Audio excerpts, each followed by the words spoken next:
जे क्लासचे टीचर्स असायचे आणि जे कोचिंगचे टीचर्स असायचे त्यांच्या स्तर आणि क्षमतेमध्ये खूप फरक असायचा. म्हणूनच तर क्लासवाल्या टीचरचा क्लास रिकामा जायचा. तिथे कोणीच जात नव्हतं. मी खास करून 11वी-12वी बद्दल बोलतोय. तिथे कोणी जात नव्हतं आणि सगळे बंक करून कुठे बसलेले असायचे? ट्युशन सेंटरमध्ये. तर आज UPSCच्या टीचर्सना मोठी मान्यता मिळाली आहे. पण तुम्ही UPSCचा सिलेबस घेतला तर तो पदव्युत्तर लेवलचा नसतो. असं का होतंय की ग्रॅज्युएट्स आणि पोस्ट ग्रॅज्युएट्स आहेत ज्यांनी आधीच आपला UGPGचा सिलेबस वाचला तर आहेच ना, तेव्हाच तर पदवी मिळाली असेल.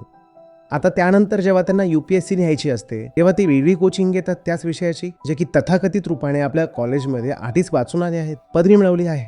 ही काय गोष्ट आहे? कारण तुम्हाला युनिव्हर्सिटीमध्ये ज्या प्रोफेसरने शिकवलं होतं त्या प्रोफेसरच्या स्तरामध्ये आणि कोचिंगमध्ये जे तुम्हाला फिलॉसॉफी शिकवतात त्यांच्या स्तरामध्ये आकाश पाताळाचा फरक आहे. काही खूप गौरवशाली अपवाद नक्कीच आहेत, मी त्यांच्याबद्दल बोलत नाही. आजही विद्यापीठांमध्ये काही खूप सच्चे आणि ज्ञानी प्रोफेसर्स असतात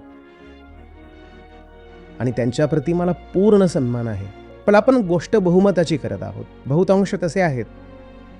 कोणत्याही देशाच्या मागासलेपणाचं सर्वात मोठं कारण असतं त्याच्या युनिव्हर्सिटीचं मागासलेलं असणं.